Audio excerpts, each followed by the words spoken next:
నమస్తే, welcome to Nationalist hub and NHTV. నేను Raghunandan. Calendar year ప్రకారం కొత్త సంవత్సరం వస్తుంది మనకి 2025. సో నిజానికి కొత్త సంవత్సరం వస్తుంది అనగానే ఏదో పార్టీలు పబ్బాలు అన్నట్టుగా కాకుండా ఆత్మావలోకనం చేసుకోవాలి. 2024 సంవత్సరంలో ఏం జరిగింది, 25లో ఎలాంటి భవిష్యత్తు ఉండబోతోంది, ఆ భవిష్యత్తులో భాగంగా ఎలాంటి ఛాలెంజెస్ ఉంటాయి అనేది అటు ప్రతి మనిషి కావచ్చు, ప్రతి అంశంలో కావచ్చు, లేదా ప్రభుత్వాల విషయంలో కావచ్చు, పార్టీల విషయంలో కావచ్చు, ఈ ఆత్మావలోకనం అనేది కంపల్సరీ చేసుకోవాల్సిన పని. అందులో భాగంగానే ఈ వీడియోలో కూడా మనం ఆ ప్రయత్నం చేస్తున్నాం.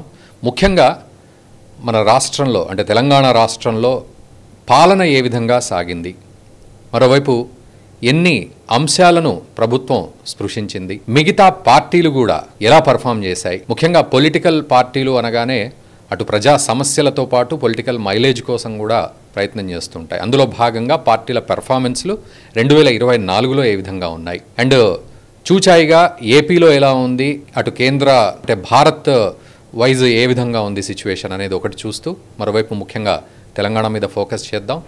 అండ్ ప్రజాపాలనతో పాటు ఈ పార్టీల పెర్ఫార్మెన్సు, వాటి మధ్యలో ఉన్న పోటాపోటీ తత్వాలు ఎలా ఉన్నాయి, ఇవన్నీ కూడా మనం మాట్లాడదాం. మనతో పాటు Nationalist hub founder and CEO Saikrishna గారు ఉన్నారు. వారిని అడిగి మరింత లోతైన విశ్లేషణ చేద్దాం. నమస్కారం సాయికృష్ణ గారు. నమస్తే అండి. నేను అన్నట్లుగా 2025కి మనం క్యాలెండర్ ఇయర్ ప్రకారం వెళ్తూ ఉన్నాం. బట్ ఆత్మావలోకనం కనుక చేసుకున్నట్లయితే సో పొలిటికల్గా కానీ ఎలాంటి సిచ్యువేషన్స్ని మనం ఫేస్ చేసాం 2024లో? మీరు ఇందాక అన్నట్టుగా యాక్చువల్లీ నూతన సంవత్సరం అంటే క్యాలెండర్ ప్రకారంగా నూతన సంవత్సరం, గ్రెగోరియన్ క్యాలెండర్ ప్రకారంగా నూతన సంవత్సరం. ఇదేం హ్యాపీ న్యూ ఇయర్ అనే ఒక దాంట్లోకి వెళ్ళాల్సిన అవసరం లేదు, న్యూ ఇయర్ వేడుకల్లోకి వెళ్ళాల్సిన అవసరం లేదు, మీరు చాలా క్లియర్గా చెప్పారు.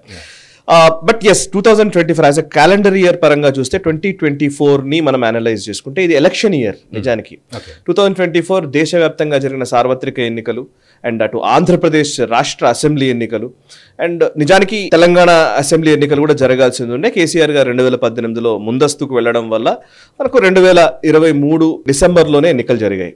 సో డిసెంబర్లో ఎన్నికలు జరిగాయి కాబట్టి 2024 స్టార్టింగ్ డే నుంచి తెలంగాణ అంటే అప్పుడే కొత్తగా ఏర్పడినటువంటి కాంగ్రెస్ ప్రభుత్వం కాబట్టి 2024లో పొలిటికల్లీ ఏమేం జరిగాయి అనేది కూడా మనం ఆడుకోవచ్చు. బట్ 2024 ఈ క్యాలెండర్ ఇయర్ ఇది ఎన్నికల సంవత్సరంగా మనం చెప్పాలి.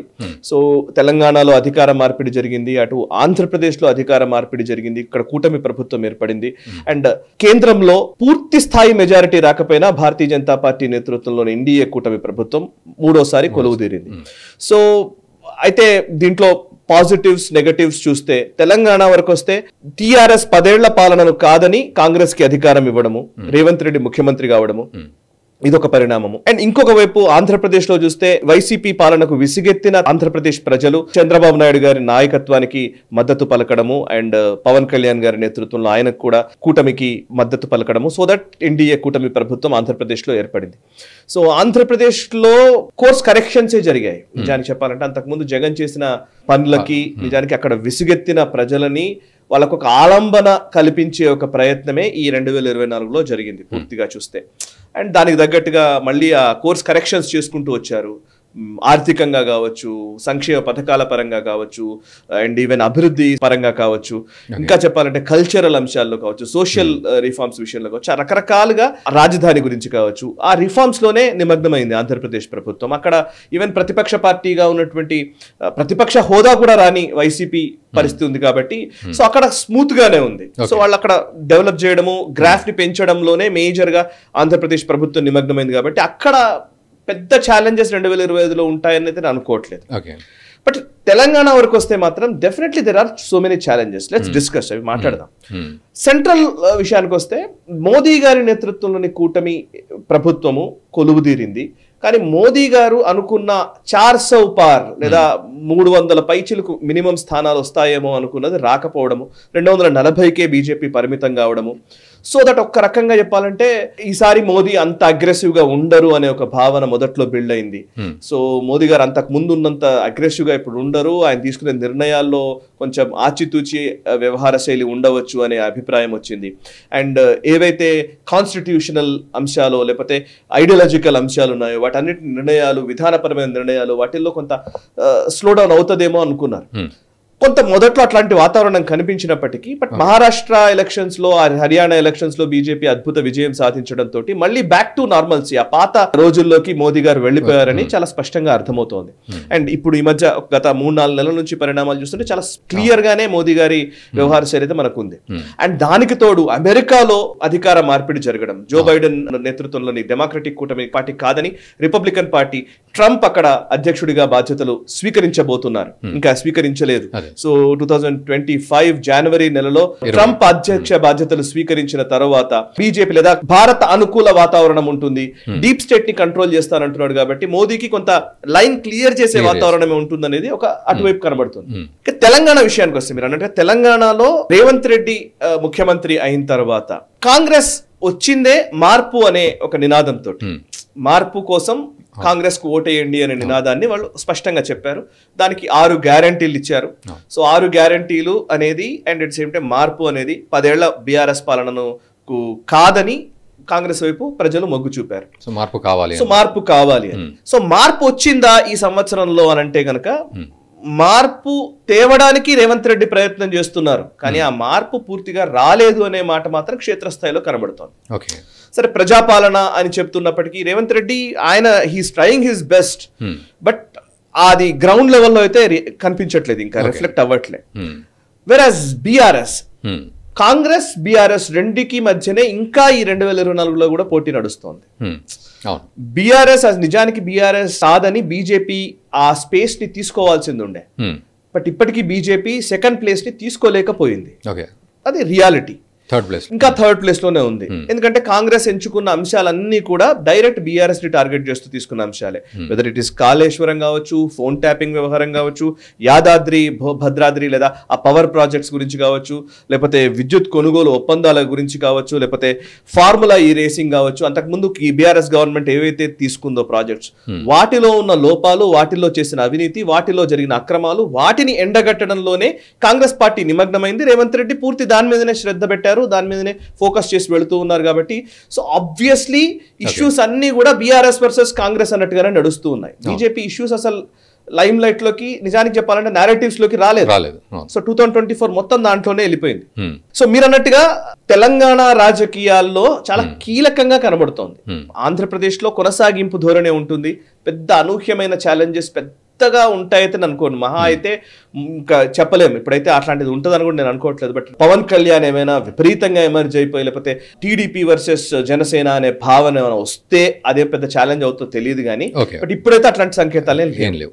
అండ్ బీజేపీ అక్కడ పెద్ద పెరగడానికి కూడా ఆస్కారం ఉన్నట్టుగా నాకైతే ఈ రోజున పరిస్థితి అయితే కనిపించట్లేదు. అది రియాలిటీ, ఈవెన్ వాళ్ళైనా యాక్సెప్ట్ చేస్తారు. ఈవెన్ బీజేపీ కూడా కూటమిలోనే ఉంది కాబట్టి, అండ్ అక్కడ ఇండియా కూటమిలో టీడీపీ కూడా భాగస్వామ్య పార్టీ కాబట్టి పెద్ద కాన్ఫ్లిక్ట్స్ లేవు. అండ్ ఎలక్షన్ ఇయర్ కూడా కాదు కాబట్టి తెలంగాణలో దెర్ ఆర్ కాన్ఫ్లిక్ట్స్ ఉన్నాయి, there are so many challenges. So let's discuss one by one వాటి గురించి మనం డిస్కస్ చేద్దాం. ఓకే. అండ్ ముఖ్యంగా మీరు అన్నారు ఇప్పుడు బీజేపీ థర్డ్ ప్లేస్లో ఉంది, కాంగ్రెస్ అండ్ బీఆర్ఎస్ మధ్యలోనే నడుస్తోంది అని. సో ఎలాంటి అంశాలని చెప్తారు ఇప్పటివరకు మీరు అన్న ప్రకారం, ఎలాంటి అంశాలు వీటి మధ్య నడుస్తోంది? పాలన ఒకవైపు అయితే ఈ యొక్క కాంట్రవర్సీ అంటే రేవంత్ రెడ్డి స్టైల్ ఆయనది ఎలా ఉంది అంటే, మీరు చూస్తే రేవంత్ రెడ్డి ముఖ్యమంత్రిగా అంటే బేసికల్ నిజంగా కూడా ఎనీ ముఖ్యమంత్రి ఒక అధికార పార్టీగా మారిన తర్వాత, ఒక ముఖ్యమంత్రి బాధ్యతలు స్వీకరించిన తర్వాత న్యాచురల్ గానే నాయకుడికి, ముఖ్యంగా తెలంగాణ లాంటి రాష్ట్రమో ఆంధ్రప్రదేశ్ ఏ రాష్ట్రమైనా సరే, ముఖ్యంగా తెలంగాణ అయితే కనుక రేవంత్ రెడ్డి ఫస్ట్ టైం ముఖ్యమంత్రి అయ్యారు. సో ఇప్పుడు అట్లాగే 2014లో ఎట్లాంటి పరిస్థితి ఉందో 2024లో అదే పరిస్థితి కనబడదు. 2014 అంటే ఎవ్రీ 10 years ఒక చేంజ్ వస్తుంది అని అనుకుంటారు. 2014లో తెలంగాణ ఏర్పడింది. తెలంగాణ ఏర్పడినప్పుడు ఉమ్మడి ఆంధ్రప్రదేశ్ కాస్త తెలంగాణగా మారినప్పుడు, తెలంగాణ అనే ఒక ప్రత్యేక రాష్ట్రం ఏర్పడినప్పుడు ముఖ్యమంత్రిగా కేసీఆర్ బాధ్యతలు స్వీకరించిన తర్వాత అంత తెలంగాణ మలిదశ ఉద్యమంలో ఎవరెవరినైతే టార్గెట్ చేశారో, ఎవరెవరినైతే డైరెక్ట్ గానే ఒక రకంగా చెప్పాలంటే భయపెట్టిన సందర్భాలు ఉన్నాయి, అండ్ టార్గెట్ డైరెక్ట్ గా విమర్శలు చేసిన సందర్భాలు ఉన్నాయి. ఆంధ్ర వాళ్ళు ఉన్న సందర్భాలు ఉన్నాయి, ముఖ్యంగా సినిమా ఇండస్ట్రీ కావచ్చు, లేకపోతే రియల్ ఎస్టేట్ సెక్టర్ కావచ్చు, వెల్త్ క్రియేటర్స్ ఎవరైతే ఉన్నారో వాళ్ళు కావచ్చు, డబ్బున్న వ్యక్తులు కావచ్చు, అండ్ హైదరాబాద్ చుట్టుపక్కల ఉన్న ఇన్వెస్టర్స్ కావచ్చు, అండ్ ఎగ్జిస్టింగ్ ఎస్టాబ్లిష్మెంట్ లోని బ్యూరోక్రాట్లు కావచ్చు. సో ఒక ఓవరాల్ ఎస్టాబ్లిష్మెంట్ ని ఆయన కంట్రోల్లోకి తీసుకునే క్రమంలో స్టేక్ హోల్డర్స్ ఎవరెవరైతే ఉంటారో ఆ స్టేక్ హోల్డర్స్ అందరి విషయంలో ఒక అభిప్రాయం అయితే ఉంటది కేసీఆర్ గారికి. 2014లో ఉండింది, అది కనిపించింది స్పష్టంగా. సో 2014లో ఆయన వచ్చిన కలిసిన వాళ్ళు ఆ టైంలో అందరూ వచ్చి కలిశారు. 2015కి వచ్చేసరికి నీకు అంతా నార్మల్సీకి వచ్చింది. 2014కు ముందు జాగో భాగో నినాదాలు ఇచ్చిన కేసీఆర్ గారే ఆంధ్ర వాళ్ళు ఇక్కడ ఉంటే వాళ్ళకి ఏమన్నా కష్టం వస్తే వాళ్ళ కాల్లో ముళ్ళు గుచ్చితే పంటితో తీస్తాను అని చెప్పిన సందర్భం.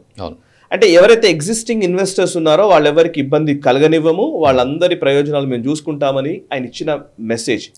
సినిమా ఇండస్ట్రీ గురించి చూసినా కూడా అప్పుడు సినిమా ఇండస్ట్రీలో ఉన్నదంతా కూడా ఆంధ్ర వాళ్ళే. ఈ రోజు ఇప్పుడు మనం ఆడుతున్న సోకాల్డ్ ప్రొడ్యూసర్స్ కావచ్చు, వీళ్ళందరూ కూడా వాళ్ళు ఆ రోజు ఇబ్బంది పడ్డ వాళ్ళే. 2014కి ముందు ఇబ్బంది పడ్డ వాళ్ళే. తెలంగాణ మలిదశ ఉద్యమం టైంలో చాలా ఇబ్బందులు ఎదుర్కొన్న వాళ్ళే. సో కొన్ని సినిమాలు అయితే తెలంగాణ యాసను అవమానించామని ఆపేసిన సందర్భాలు ఉన్నాయి. కొన్ని సినిమాలు అసలు మేము రిలీజ్ చేయనీయమని చెప్పిన సందర్భాలు కూడా మనకు తెలుసు ఉద్యమం టైంలో.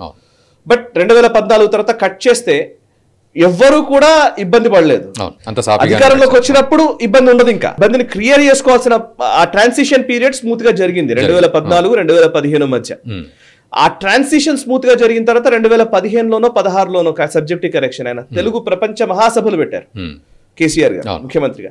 ప్రపంచ తెలుగు మహాసభల తెలుగు తల్లినే విమర్శించినటువంటి కేసీఆర్ గారు ప్రపంచ తెలుగు మహాసభలు నిర్వహించడము, అందులో ఎవరెవరైతే మొత్తం 2 రాష్ట్రాలకు సంబంధించినటువంటి అందరినీ అందులో ఇన్వాల్వ్ చేయడము, తెలుగు వాళ్ళు ఎక్కడుంటే వాళ్ళందరినీ ఇన్వాల్వ్ చేయడము. అండ్ అంతేకాదు సినిమా ఇండస్ట్రీకి సంబంధించిన పెద్దలందరూ సూపర్ స్టార్ కృష్ణ గారి దగ్గర నుంచి ఆల్మోస్ట్ అందరూ వచ్చి కేసీఆర్ గారిని అద్భుతంగా ప్రశంసించిన విజువల్స్ ఈ రోజుకి గుర్తున్నాయి. ఎగ్జాక్ట్లీ. సో అంటే ఎప్పుడు కూడా రప్చర్ ఉంటది, ఒక ఫ్రిక్షన్ ఉంటది. ఆ ఫ్రిక్షన్ నుంచే సొల్యూషన్స్ వస్తాయి. సో ఆ ఫ్రిక్షన్ ముందు బిల్డ్ అయిన ఫ్రిక్షన్ ని ఆయన మళ్ళీ సొల్యూషన్ వైపు తీసుకెళ్లే క్రమంలో రకరకాలు ఉంటాయి. నయానో భయానో రకరకాల సామధాన భేద దండోపాయాల్లో భాగంగా ఒక సుహృద్భావ వాతావరణం 2015 తర్వాత ఏర్పడింది తెలంగాణ. సో సేమ్ థింగ్ 2024లో కూడా జరుగుతుందనేది నా అభిప్రాయం. ఓకే. సో ముఖ్యంగా టీఎస్పీఎస్సీ, సో ఈ విషయంలో ఎట్లా హ్యాండిల్ చేసింది ప్రభుత్వం అండ్ ఇతర పార్టీల పాత్రలు ఎట్లా ఉంది? టీఎస్పీఎస్సీకి సంబంధించి పోస్ట్పోన్మెంట్ కావచ్చు, లేక ఇప్పుడు హైడ్రా మూసి ప్రక్షాళన విషయంలో కావచ్చు, అండ్ రుణమాఫీ గ్యారంటీలు అమలు చేసిన విధానం. మీరు 2 మాటలు. ఒకటి ఏంటంటే ఆయన ఒకవైపు ఏమో తన అభివృద్ధి పథకాలు, తన సంక్షేమ పథకాలు ఒకటి, రేవంత్ రెడ్డి ఎజెండా ఏదో ఆ ఎజెండాని అమలు చేయడం, వాళ్ళు ఏదైతే గ్యారంటీలు చెప్పారో వాటిని అమలు చేయడం ఒక పద్ధతి. ఇంకోటి ఏంటంటే అంతకు ముందు ప్రభుత్వం ఏవైతే పనులు చేసిందో వాటిని ఎండగట్టడం, ప్రజల్లోకి తీసుకెళ్లడం. రైట్. సో ఇవి 2 గాక మధ్యలో కొన్ని ఈవెంట్స్ వచ్చాయి. ఇప్పుడు మీరు చెప్పిన టీఎస్పీఎస్సీ పోస్ట్పోన్మెంట్ ఒక ఈవెంట్, మధ్యలో కొంతమంది పోలీసు వాళ్ళు ఎవరైతే వాళ్ళ కుటుంబాల వాళ్ళందరూ రోడ్ల మీదకి వచ్చి నిరసనలు తెలపడం ఒక ఈవెంట్. ఒక ఈవెంట్ ఏంటంటే హైడ్రా ఇంకొక పని, అదొక ఈవెంట్, అదొక పని. ఈవెంట్ అనే కంటే అదొక సమస్య.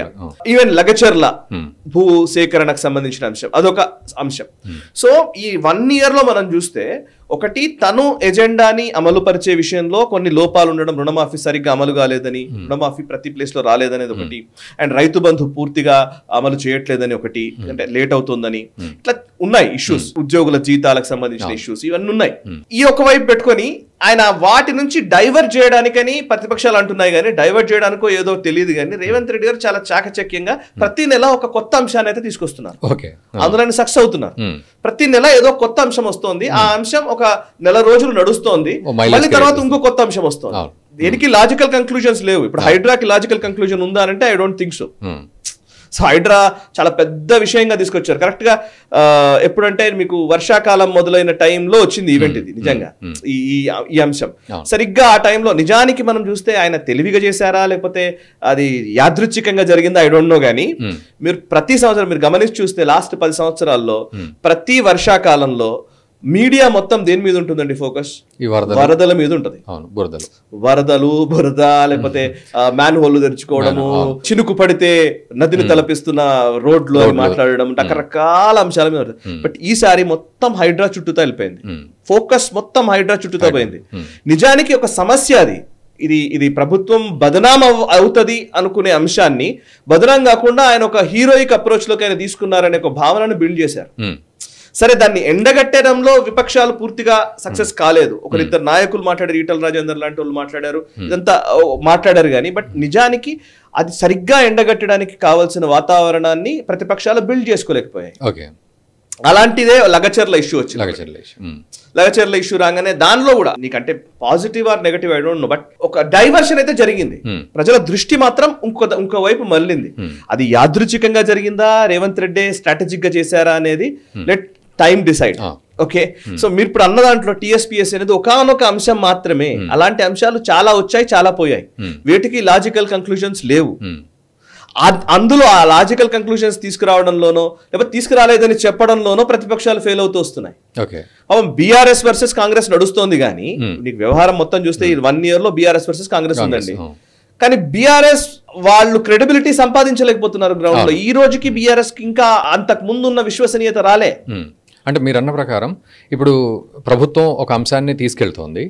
సో అందులో ఏ పార్టీ అంటే బీజేపీయా బీఆర్ఎస్ఆ ఎవరు దాన్ని కరెక్ట్గా రిప్రజెంట్ చేయగలుగుతున్నారు? ఏమైనా సమస్యలు ఉంటాయి? నారేటివ్ ని బట్టి ఉంటుంది. ఇప్పుడు లెక్క ఏంటంటే మనం కూడా మీడియాలో ఉన్నాము, మనము చాలా డిస్కషన్లు ఇవి చేస్తూనే ఉంటాం, రెగ్యులర్ గా మనం ఫాలో అవుతున్నాం. ఇప్పుడు మనం అంటే నేషనల్ సభలో పొలిటికల్ డిబేట్స్ కావాలనే వద్దనుకున్నాం. లిటరల్లీ డిబేట్స్ దానిలో ఏం కంక్లూజన్ లేకుండా ఒకరినొకరు తిట్టుకునే దానికి మనం స్పేస్ ఇవ్వాలి, అంతకుమించి ఏం లేదు.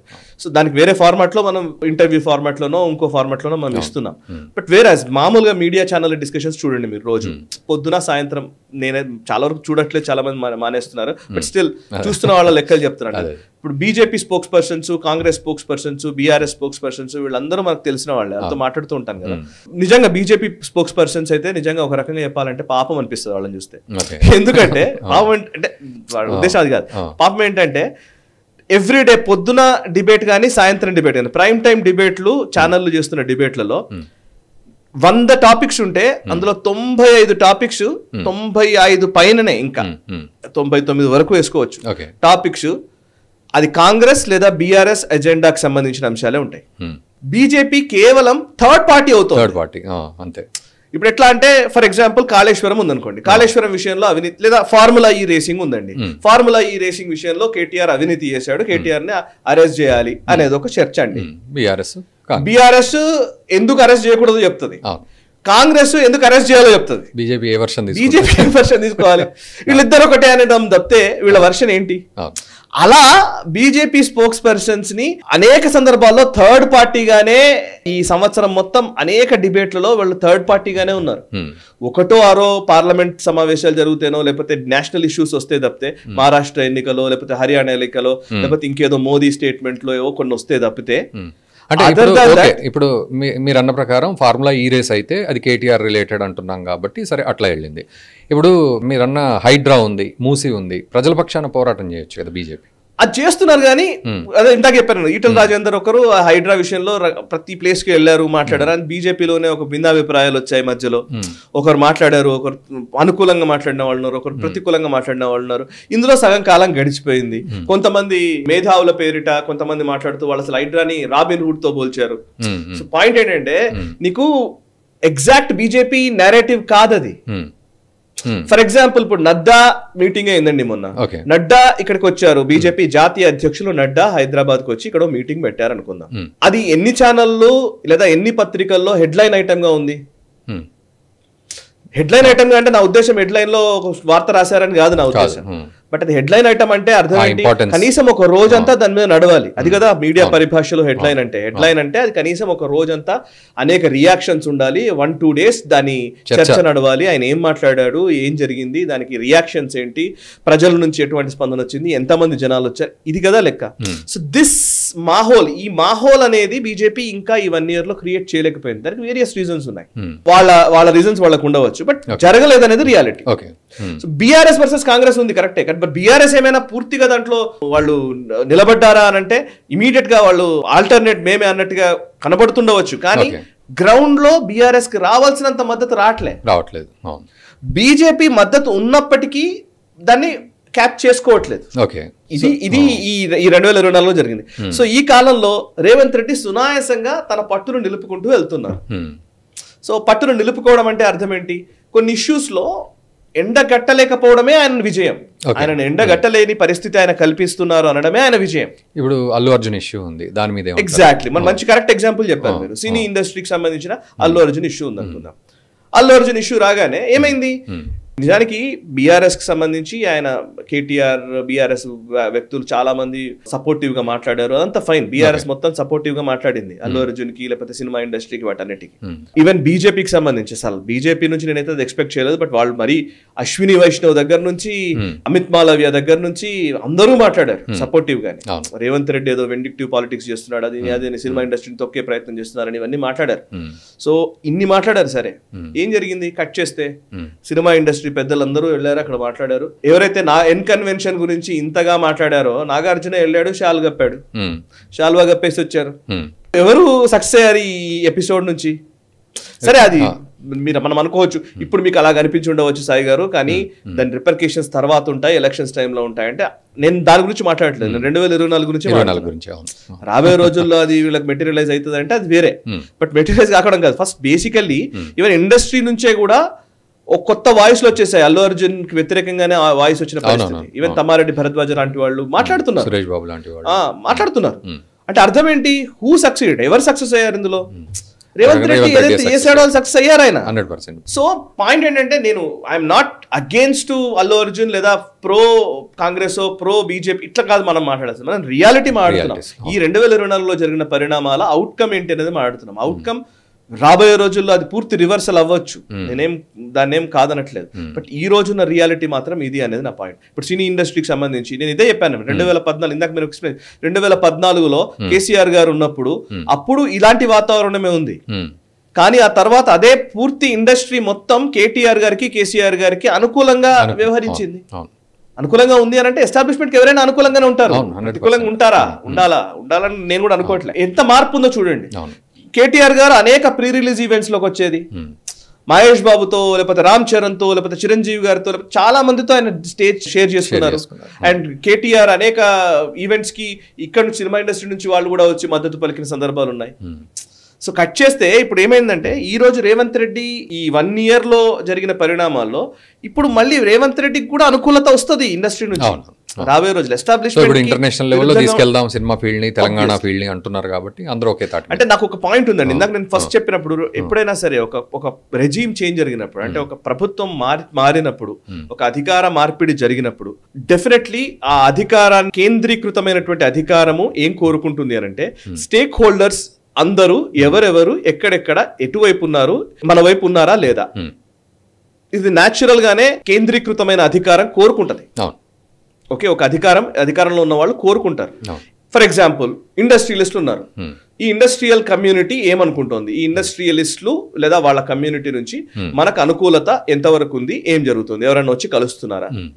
సినిమా ఇండస్ట్రీ ఉంది, స్టేక్ హోల్డర్స్ వీళ్ళంతా వెల్త్ క్రియేటర్స్. రియల్ ఎస్టేట్ ఉంది, రియల్ ఎస్టేట్ కి సంబంధించి ఏం జరుగుతుంది, పర్టికులర్లీ ఒక రియల్ ఎస్టేట్ కావచ్చు, ఫార్మా కావచ్చు, లేకపోతే సినిమా ఇండస్ట్రీ కావచ్చు, లేకపోతే బ్యూరోక్రాట్లు కావచ్చు, లేకపోతే ఇంకా చెప్పాలంటే యూనియన్స్ కావచ్చు, ట్రేడ్ యూనియన్స్ కావచ్చు, ఇట్లా రకరకాల అంశాలు ఉంటాయి. ఎస్టాబ్లిష్మెంట్ కి అనుకూలంగా ఉన్న అనుసంధానించబడి ఉన్నటువంటి వర్గాలు. ఈ వర్గాలన్నీ కూడా మనవాడేవాడు బయటవాడేవాడు తెలుసుకునే ఒక పనిలో రేవంత్ రెడ్డి సంవత్సరం నిమగ్నమయ్యి ఉంటారని నాకు అనిపిస్తుంది. అవి అన్ని చాకచక్యంగా ఆయన హ్యాండిల్ చేస్తూ ఉన్నారు. ఆ క్రమంలోనే ఫిక్షన్ వాతావరణం అక్కడక్కడ బిల్డ్ అవుతూ వస్తుంది. ఇప్పుడు అందులోనే ఇలాంటి వాతావరణం ఉన్నప్పుడే ప్రతిపక్షాలు తమ సిగ్నిఫికెన్స్ ని పెంచుకునే ప్రయత్నం చేయాలి. ఇప్పుడు సినిమా ఇండస్ట్రీ పక్కన పెట్టండి, రియల్ ఎస్టేట్ ఇండస్ట్రీ ఉంది అనుకోండి.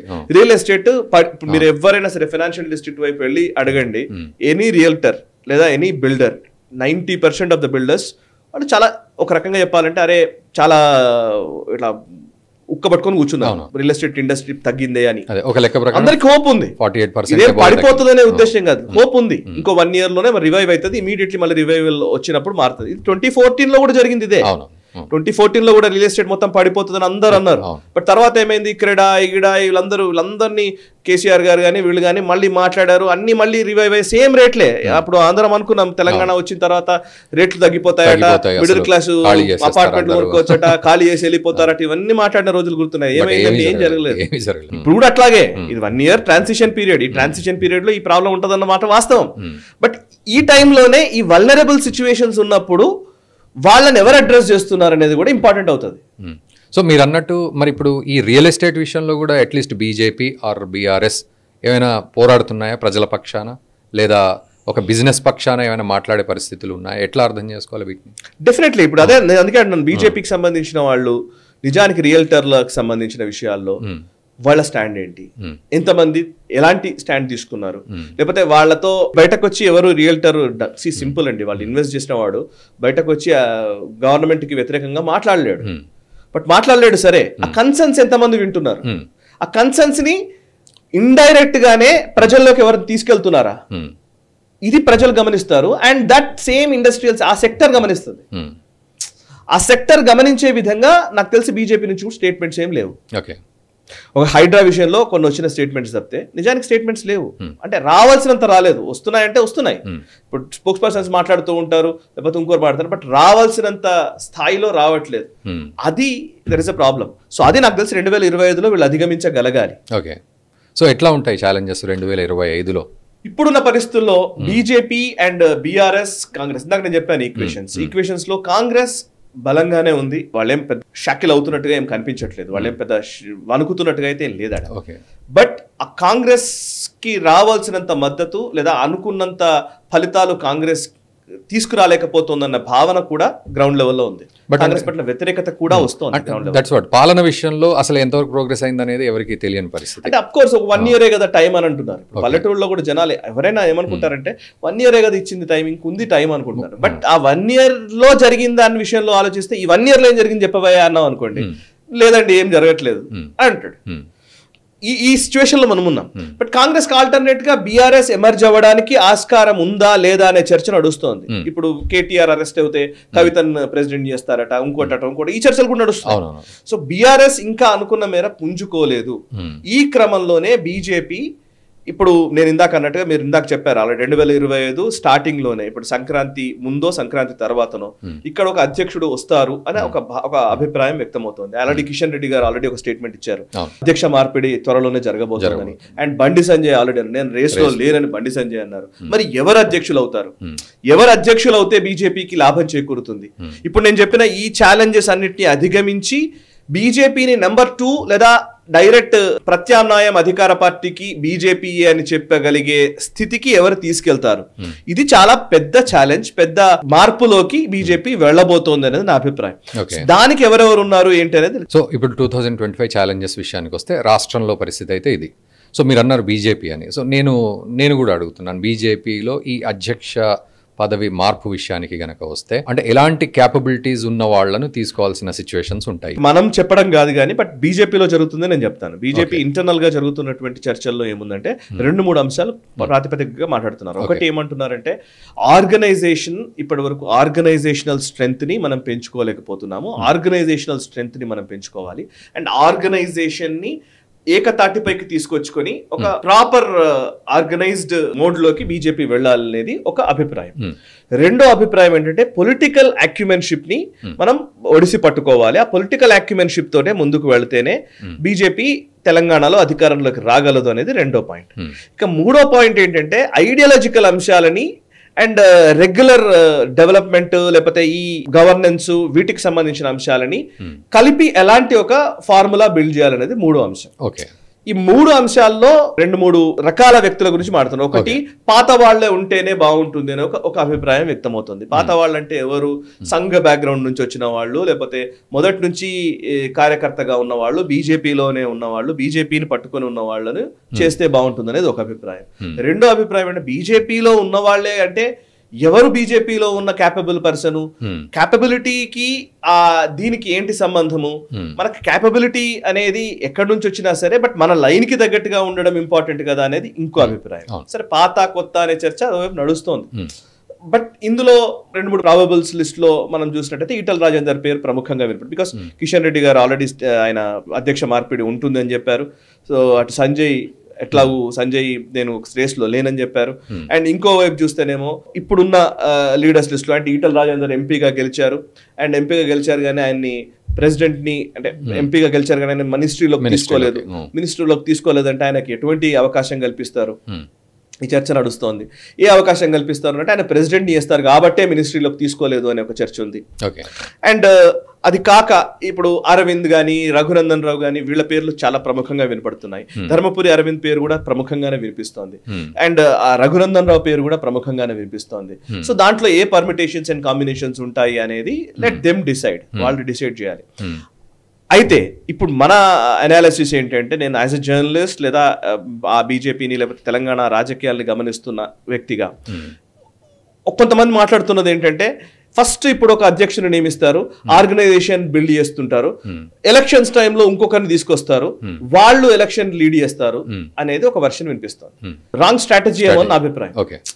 ఎందుకు అంటే ఈ రోజు ఆర్గనైజేషన్ బిల్డ్ చేయడమే పనిగా పెట్టుకొని ఎలక్షన్స్ టైంలో ఎలక్షన్స్ కోసం ఇంకొక వ్యక్తిని తీసుకురావడం అంటే ఈ రెండేళ్లు ఆర్గనైజేషన్ మీద దృష్టి పెట్టినట్టయితే ఈ లోపల బీఆర్ఎస్ పుంజుకోవడానికి ఆస్కారం ఎక్కువ ఉంటుంది. సో ఇప్పుడు ఎప్పుడు కూడా 1 or 2 అండి, ఎప్పుడు కూడా first person are second person ఉంటుంది. 1 or 2 మధ్యనే నడుస్తుంది గొడవ. ఏ ఆర్ బి వీళ్ళిద్దరి మధ్యనే ఉంటది fight. C is always irrelevant in politics. So నువ్వు సీలో ఉన్నంత కాలం, నువ్వు సీలో ఉండి నేను ఆర్గనైజేషన్ స్ట్రెంత్ తెచ్చుకొని లాస్ట్ లో ఒక వ్యక్తి తీసుకొచ్చేసి కొట్టేస్తాను అని అంటే ఈ రోజున పరిస్థితిలో కాదు. ఈ 2 years బీఆర్ఎస్ కి చాలా క్రూషియల్ అవుతుంది. బీఆర్ఎస్ కనుక స్ట్రాంగ్ హోల్డ్ పెంచుకోగలిగింది అని అంటే అప్పుడు బీఆర్ఎస్ వర్సెస్ కాంగ్రెస్ ఉంటది ఆట. సో మళ్ళీ అప్పుడు బీజేపీ ఇర్రెలవెంట్ అవుతుంది. సో ఈ రోజు పొలిటికల్ అక్యుమెన్షిప్ చాలా ఇంపార్టెంట్ అనేది నా అభిప్రాయం.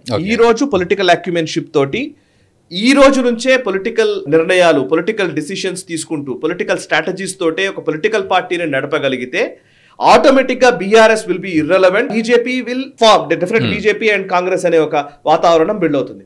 ఈ 2025 బీజేపీ వర్సెస్ కాంగ్రెస్ అనే భావన బిల్డ్ అయితే ఆటోమేటిక్ గా ఎలక్షన్స్ కి అది క్యారీ ఫార్వర్డ్ అవుతుంది. ఓకే, ఇప్పుడు మీరు అన్న దాంట్లో 2 విషయాలు. ఒకటి ఐడియాలజికల్ గా పార్టీని డెవలప్ చేసుకోవడం అండ్ పొలిటికల్ గా డెవలప్ చేసుకోవడం. So what is the difference ideological and political? ఈ రెండింటి మధ్య అందరూ పొలిటికల్ లీడర్స్.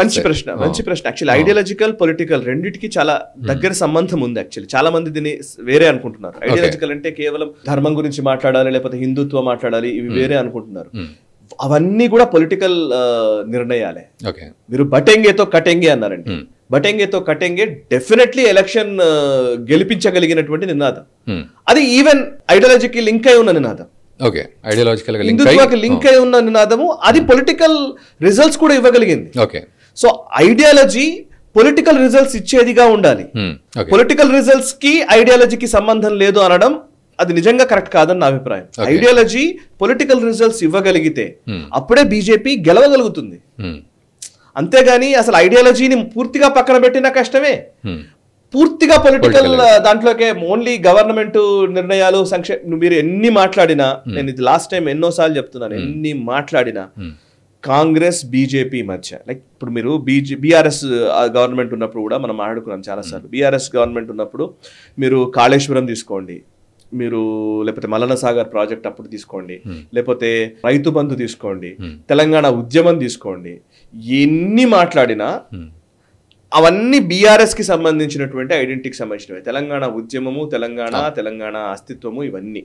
కాంగ్రెస్ సెక్యులర్ ఆలోచనలు, గవర్నెన్స్, సంక్షేమ పథకాలు, ఇవే కాంగ్రెస్ తో చుట్టూ జరుగుతాయి. సో ఒక పార్టీకి ఐడెంటిటీ ఉంటుంది. బీజేపీ ఐడెంటిటీని బీజేపీ గుర్తించకపోతే, బీజేపీకి ఒక ఐడియాలజికల్ బ్యాక్గ్రౌండ్ ఉంది. దేశము, నేషనలిజము, ధర్మము, హిందుత్వము, ఇట్లాంటి కొన్ని ఒక కోర్ క్వాలిటీస్ ఉన్నాయి. ఆ కోర్ క్వాలిటీస్ ని ఒడిసి పట్టుకొని పొలిటికల్ గా వాటిని సరిగ్గా అన్వయించగలిగిన రోజు ఇవన్నీ పటాపంచలైపోతాయి. అండ్ దాని కోర్ ఓటర్ బేస్ ఉంటుంది. లైక్ మహారాష్ట్రలో జరిగింది బటెంగేతో కటెంగే ఎంత గట్టిగా నినాదంగా మారిందో, అదే టైంలో ఇప్పుడు బటెంగేతో కటెంగే అనేది ఒకవైపు పోలరైజ్ చేయగలిగింది, హిందువుల్ని పోలరైజ్ చేయగలిగింది. ఇంకొక వైపు లాడ్లీ బహన యోజన, సంక్షేమ పథకం, అది కూడా నిలబెట్టింది. ఈ 2 కాంబినేషన్ లో మహారాష్ట్రలో గెలవగలిగారు. అంతేగాని ఒకటే దాంట్లో గెలవలేరు. అది అర్థం చేసుకునే లీడర్షిప్, అది అర్థం చేసుకుని దాన్ని కరెక్ట్ సమన్వయపరచగలిగే లీడర్షిప్ వస్తే బీజేపీ రేపొద్దున గెలవగలుగుతుంది. మన దగ్గర ఉందా పాసిబిలిటీ? డెఫినెట్లీ ఉంటుంది. బీజేపీలో లేనిది ఏంటంటే, బీజేపీ చూస్తే 8 మంది ఎంపీలు, 8 మంది ఎమ్మెల్యేలు ఉన్నారంటే వాళ్ళేం చిన్నోళ్ళు కాదు. అందరూ ఒక్కొక్కళ్ళు ఒక జిల్లాను ప్రభావితం చేయగలిగే స్థాయి ఉన్నవాళ్ళు. ఈరోజు చేస్తున్నారా అని అంటే ఆ వాతావరణం వస్తే చేయగలుగుతారు. కరెక్ట్. కానీ మీరు ధర్మపురి అరవింద్ ఉన్నాడు అనుకోండి, నిజామాబాద్ ఉమ్మడి నిజామాబాద్ జిల్లాకు సంబంధించి ధర్మపురి అరవింద్ ఆయన పాత్ర సిగ్నిఫికెంట్ గా లేదా? ఆయన కవితను ఓడగొట్టాడు and at the same time ఆయన లిటరల్లీ చెప్పాలంటే అక్కడ ఇద్దరు ఎమ్మెల్యేని గెలిపించుకున్నారు, ఆయన గెలిచారు ఎంపీగా. సరే ఆయన ఎమ్మెల్యేగా ఓడిపోయారు అని అంటారు కావచ్చు, బట్ వాట్ ఎవర్ ఆ ఉమ్మడి నిజామాబాద్ సంబంధించి ఆయన పాత్ర గట్టిగానే ఉంది. దానికి కొంచెం యాడ్ ఆన్ చేస్తే ఇంకా మంచి రిజల్ట్స్ వస్తాయి. ఇప్పుడు ఆదిలాబాద్ జిల్లా 4 ఎమ్మెల్యేలు గెలిచారు, ఆదిలాబాద్ జిల్లాలో సిగ్నిఫికెంట్ గా వాళ్ళ పాత్ర ఉంది.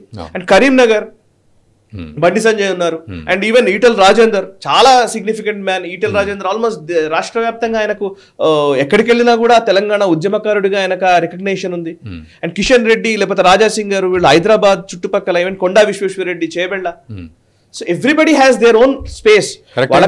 లాజికల్ ప్రకారం ఐడియాలజికల్ అండ్ పొలిటికల్ రెండు మిక్స్ ఇవి కలపగలిగే వ్యక్తి కావాలి, పొలిటికల్ యాక్యుమెన్షిప్ కావాలి, పొలిటికల్ డిసైసివ్నెస్ కావాలి. ప్రతి అంశాన్ని ఇమీడియట్ గా పొలిటికల్ గా ఆలోచించి పొలిటికల్ గానే దాన్ని ఎదుర్కోగలిగే పొలిటికల్ పార్టీగా నడపగలిగితే బీజేపీకి ఆస్కారం ఉంటుంది. More than an organisation, it is political party. Should understand that. So పొలిటికల్ పార్టీగా అది రూపాంతరం చెందినంత వరకు పొలిటికల్ స్పేస్ లో గెలవడం కష్టం. That's a point. అంటే నేను పొలిటికల్ పార్టీ పొలిటికల్ అక్యుమెన్షిప్ అని ఎందుకంటే ఇప్పుడు కాంగ్రెస్ మీరు ఏం మాట్లాడండి, గాంధీ భవన్కి వెళ్ళి చూడండి సార్, ఎవరైనా సరే ఎనీ పొలిటికల్ లీడర్ ఉండే కొన్ని లక్షణాలు ఉంటాయి. ఆ పొలిటికల్ లీడర్షిప్ అనే దాన్ని చూస్తేనే అర్థమైపోతుంది.